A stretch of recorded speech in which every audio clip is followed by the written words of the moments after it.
Hey,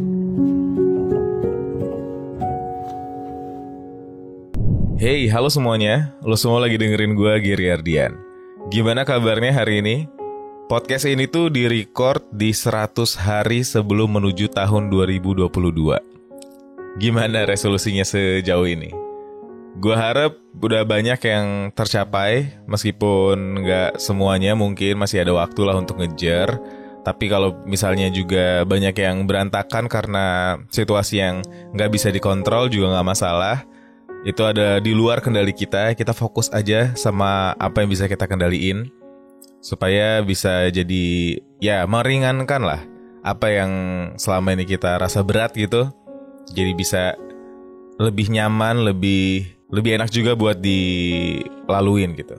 By the way, hari ini gue pengen bahas lagi tentang relationship, yang gue harap ini bisa general nyampainya, gak cuman untuk hubungan yang romantis aja gitu, tapi semoga bisa juga diaplikasikan di setiap jenis hubungan yang kita punya sama orang-orang yang kita sayang, orang-orang terdekat kita. Karena di hubungan apapun itu, kita semua pasti bakal mengalami yang namanya beda pendapat. Karena beda pendapat itu adalah satu hal yang gak bisa kita kontrol gitu, gak bisa kita kendalikan. Itu adalah hal yang ada di luar kuasa kita, karena kita menjalin hubungan dengan seseorang yang lain yang punya pemikiran yang beda, yang punya latar belakang yang beda juga. Sehingga mustahil kalau kita sama dia bisa ngejalanin hubungan adem ayem terus tanpa pernah mengalami yang namanya beda pendapat. Itu adalah satu hal yang menandakan bahkan kalau hubungannya itu gak bertumbuh. Jadi justru kita hati-hati banget. Kita udah pernah bahas the beauty of conflict. Kadang konflik datang ke dalam hidup kita tuh bukan untuk membuat kita jatuh, justru untuk membuat kita sadar gimana caranya untuk bangkit. Jadi begitu masalah-masalah seperti perbedaan pendapat yang datang ke hidup kita harus bisa memanfaatkannya untuk membuat atau membangun hubungan yang kita jalani dengan seseorang yang kita sayang ini atau orang terdekat kita ini jadi bisa lebih baik. Pertanyaannya, kenapa kita suka sedih kalau kita beda pendapat dengan pasangan kita atau orang terdekat kita? Tapi kalau kita beda pendapatnya dengan orang lain yang gak kita kenal, kita cenderung lebih biasa aja gitu. Jawabannya adalah karena ekspektasi. Kita berespektasi pasangan kita itu ngerti. Kita berespektasi pasangan kita itu bisa terima pemikiran kita. Karena kita pikir, ya dia adalah orang terdekat kita. Harusnya dia tuh tahu kita itu orangnya kayak gimana, butuhnya apa, sukanya apa. Karena ekspektasi tersebut ternyata berujung dengan tidak sesuai pada realita yang ada, kita jadi ngerasa kecewa. Kita jadi ngerasa gak dingertiin, kita jadi ngerasa dia nyebelin, kita jadi ngerasa dia egois karena punya pemikirannya sendiri gitu. Yang pada dasarnya sebenarnya gak bisa kita mikir kayak gitu. Kalau kita mau semua pendapat kita itu sesuai dengan apa mau kita, satu-satunya cara adalah kita cuma bisa menjalin hubungan dengan diri kita sendiri. Itu pun kadang kita susah kan komunikasi sama diri sendiri. Jadi kalau komunikasi sama diri kita sendiri aja kadang masih ada perdebatan, ada kebingungan, ada keraguan, jalan mana yang mau kita pilih. Terus kenapa kita bisa berekspektasi pada orang lain untuk terus-menerus satu jalan, satu visi, satu misi sama kita? Kan kesannya jadi berlebihan kan. Semoga di awal obrolan kita ini kita semua bisa ngerti kalau memang kecewanya bakal jadi berlipat-lipat kalau kita berharap orang yang ada di sekitar kita bisa mengerti apa yang kita mau dan kita butuh tanpa mengkomunikasikan hal tersebut. Supaya kita nggak jadi kecewa dua kali nih. Karena ekspektasi kita yang selama ini gak sesuai sama kenyataan, terus kita juga jadi berantem sama pasangan kita atau sama orang terdekat kita karena beda pendapat ini. Untuk itu, ketika kita sedang merasakan beda pendapat dengan orang yang terdekat atau orang yang kita sayang, kita bisa mulai menyadari bahwa sedekat apapun kita dengan orang lain, kita tetap memiliki isi kepala yang berbeda. Yang berarti kita harus bersiap-siap. Kita tuh kayak seolah-olah harus ada gladi resiknya. Kalau kita menyampaikan satu hal, kalau kita pengen ngobrolin soal sesuatu, terus ternyata kita nggak sefrekuensi atau kita ternyata nggak punya pemikiran yang sama dalam topik obrolan tersebut gitu. Jadi dalam berkomunikasi kita hope for the best but expect for the worst. Kita emang boleh berharap kalau misalnya dengan mengkomunikasikan atau dengan membicarakan satu hal yang ingin kita sampaikan, dia dapat mengerti apa yang mau kita sampaikan gitu. Tapi kita juga harus berekspektasi serendah-rendahnya. Kita juga harus bisa kayak, oh kalau mau komunikasin hal ini ternyata dia nggak ngerti, gue harus siap dengan jawaban tersebut. Mungkin nextnya gue bisa ganti cara gue menyampaikan, atau gue bisa coba cara lain untuk membuat dia ngerti, atau gue mungkin perlu melakukan hal-hal ini dulu untuk jadi prolog sebelum gue ngobrol sama dia, supaya dia nggak merasa tertekan atau merasa defensif gitu-gitu. Kalau kita punya kemauan untuk menyadari hal tersebut, nantinya kita bakal punya sudut pandang yang lebih luas untuk mengevaluasi apa yang udah kita lakuin dan gimana cara memperbaiki keadaan. Hal ini udah gue mulai lakukan semenjak kuliah kalau nggak salah. Mulai gue merasa kalau apapun yang gue inginkan atau gue butuhkan itu perlu bisa gue komunikasikan dengan jelas. Gue harus memiliki kemampuan untuk menyampaikan isi kepala gue atau apa yang gue rasain sejelas mungkin tanpa berharap orang lain dapat mengerti apa yang pengen gue sampein, tanpa perlu gue komunikasikan secara langsung. Karena setelah gue proses mengenali diri sendiri, gue menyadari di beberapa hal gue adalah seseorang yang sulit buat dimengerti. Dan gue juga kadang ngerasa kalau gue tuh sangat berbeda kalau dibandingkan dengan orang lain. Karena itu, gue nggak masalah kalau misalnya ada orang lain yang misleading atau nggak ngerti maksud gue tuh maunya kayak gimana. Selama gue masih bisa mengkomunikasikannya kembali dengan jelas. Jadi daripada berharap orang lain mengerti gue sepenuhnya, gue justru berusaha untuk meningkatkan skill gue dalam berkomunikasi sehingga gue bisa menjelaskan sejelas-jelasnya kepada orang lain. Jadi gue memulai perubahan yang ada dalam lingkungan gue atau hubungan gue dengan orang-orang terdekat itu dari diri gue sendiri dulu. Soalnya waktu itu ada yang pernah bilang gini, untuk supaya kita nggak beda pendapat di dalam hubungan ini, itu tuh salah satunya harus ada yang ngalah. Kalau ceweknya cerewet, cowoknya harus pendiam, ger. Kalau hubungannya dialamin sama dua orang kayak gitu, itu udah pasti aman tuh hubungannya. Nah, gue sendiri gak setuju. Karena kesannya masalah-masalah yang terjadi itu tuh yang diredakan cuman berantemnya doang, tapi masalahnya gak pernah diomongin seolah-olah kayak gitu. Karena gue pernah ketemu juga sama orang yang selama ini salah satu dari mereka itu tuh cerewet banget, dan salah satu dari mereka tuh pendiam banget. Jadi yang satu bisa mengutarakan ekspresif banget apa yang dirasain, tapi yang satu lagi memilih untuk diem, malas ribut. Sehingga ternyata dalam jangka waktu yang panjang, pihak yang selama ini diem itu tiba-tiba udah gak bisa nahan lagi. Nah, hal tersebut mengejutkan pasangannya yang baru tahu kalau selama ini ada resentment, ada dendam, ada hal yang selama ini disimpan dan gak keluar. Karena gak bisa dikeluarkan selama ini, malah membuat dia jadi makin enek gitu sama hubungannya. Lama-lama cintanya hilang, tapi si cewek selalu bilang kayak, dia ini gak pernah bisa komunikasiin sama gue. Padahal pas gue ngobrol sama dia juga, dia gak ngizinin orang lain untuk bicara gitu. Makanya skill komunikasi di antara dua pasangan itu tetap harus dimilikin. Gak bisa yang satunya cerewet, ekspresif, terus yang satunya diem aja gitu. Gak boleh, karena nantinya resentment ini nih yang bakal ngebuat hubungannya jadi makin berantakan. Karena mungkin ada masalah-masalah yang selama ini mungkin kesannya itu kayak masalah yang sepele gitu. Cuman telat jemput terus dimarahin lah, terus minta maaf. Habis itu kayak kita minta diajak makan atau diajak dinner, tapi kita bilang terserah, si cowok harus ngerti.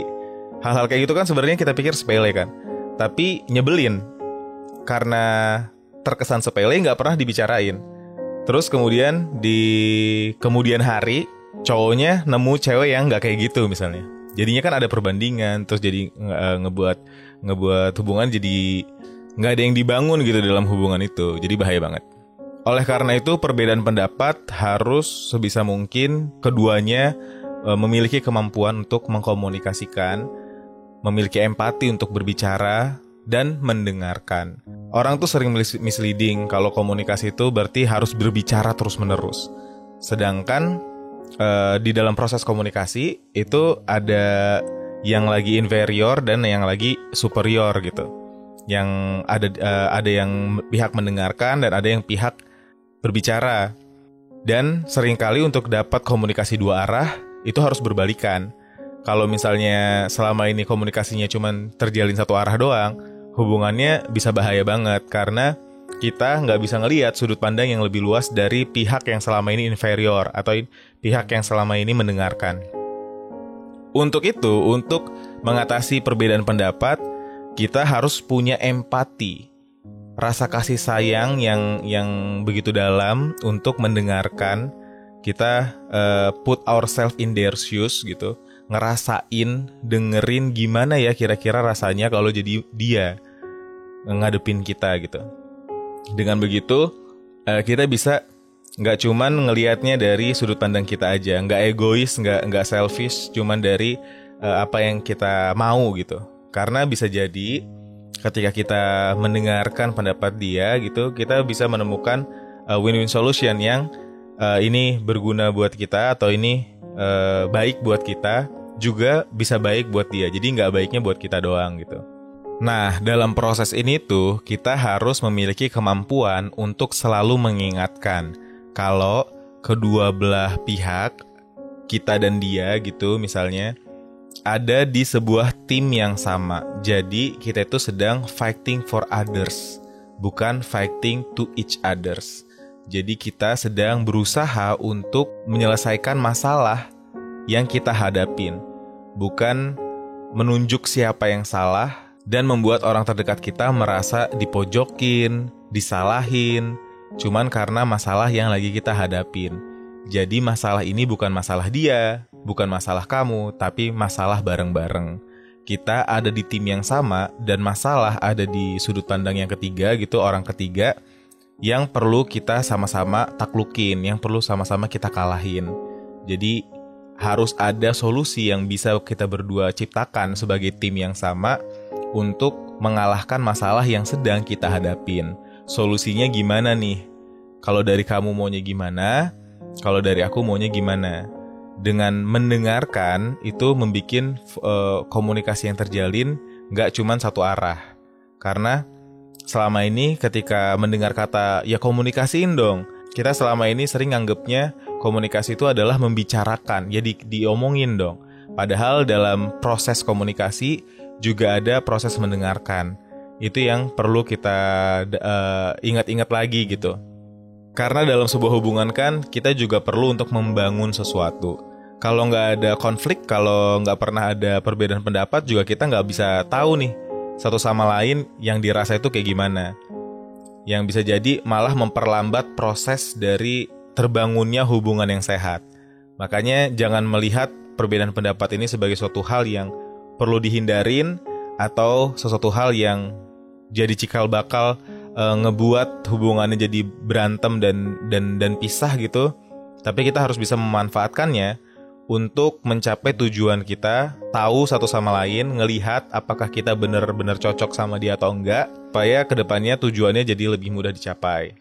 Hal yang setelah 10 tahun pacaran sama Sally gue temukan adalah kalau lagi pengen berdiskusi, mengkomunikasikan apa yang lagi kita rasain, kalau misalnya lagi ada masalah, adalah mencatat hasil diskusi gue dan Sally.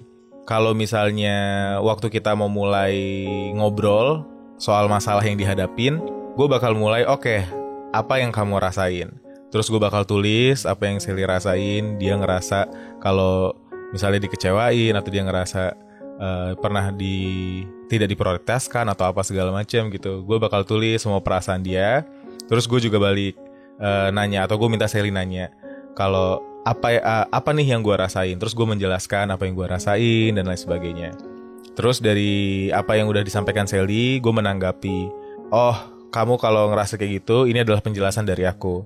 Terus Sally boleh menanggapi lagi atau jadi balik ke gue, kalau gue ngerasanya kita bisa memperbaiki masalah ini dengan ini dan itu gitu. Jadi semua prosesnya itu dicatat, sehingga statement yang keluar itu tuh bukan untuk menjatuhkan. Karena biasanya ketika kita beradu argumentasi, kadang tujuan yang kita pengen capai itu tuh lupa malahan. Kita jadi terlalu asik meromantisasi emosi yang lagi kita rasain gitu. Jadi malah pengen menjatuhkan dan pengen bikin kesan kalau kita adalah seseorang yang benar gitu. Di awal-awal gue sama Sally mencatat ini pun kadang ada nih yang kayak waktu gue jelasin, oh kalau itu kamu salah paham, maksudnya itu seperti ini. Terus dia defensif, ngasih tahu apa yang dia rasain lagi gitu, terus mengeluarkan statement yang beda dari statement yang sebelumnya. Kadang gue juga kayak gitu. Itu karena nggak dicatat. Tapi karena ada catatan, karena kita udah mengurutkan masalah yang kita lewatin, terus dibahas satu persatu. Ketika ada statement yang beda, kita bisa nunjukin sebelumnya kamu bilang gini, ini mana yang benar.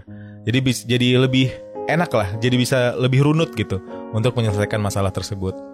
Karena sekali lagi, tujuan yang kita pengen capai ketika lagi beda pendapat itu adalah bukan dengan menentukan siapa yang benar dan siapa yang salah, tapi menentukan ini hal yang paling benar untuk dicapai harusnya seperti apa. Jadi kita memposisikan kebenaran yang pengen dicapai di tempat yang berbeda dari kebenaran bagi kita dan kebenaran bagi pasangan kita gitu. Tapi kita sedang menuju ke kebenaran yang benar-benar kebenaran gitu, bukan pembenaran. Makanya kalau misalnya pengen komunikasiin ini lebih baik dicatat dan ingat kalau kita ada di tim yang sama, sehingga kalau misalnya salah satunya ada yang salah, berarti kita punya andil di dalam kesalahan tersebut. Dan kalau misalnya dia pengen kita yang salah, dia juga punya andil dalam kesalahan tersebut. Sehingga kalau mau menang, kita menang bareng-bareng gitu. Gua harap ini bakal lebih berguna kalau misalnya bisa lo dengerin bareng seseorang yang dekat dengan lo, supaya semua pihak yang lo sayangi atau lo pedulikan gitu bisa dalam satu frekuensi yang sama dan dalam satu pemahaman yang sama, sehingga begitu lagi ada masalah bisa lebih mudah untuk diselesain. Atau mungkin lo bisa ulang lagi podcast ini untuk dicatat poin-poin penting yang gue sampein dan akhirnya didiskusikan dengan cara yang lebih baik, seperti apa yang gue sampein dengan orang terdekat lo atau dengan orang yang lo sayang. Semoga membantu. Sampai jumpa di podcast selanjutnya.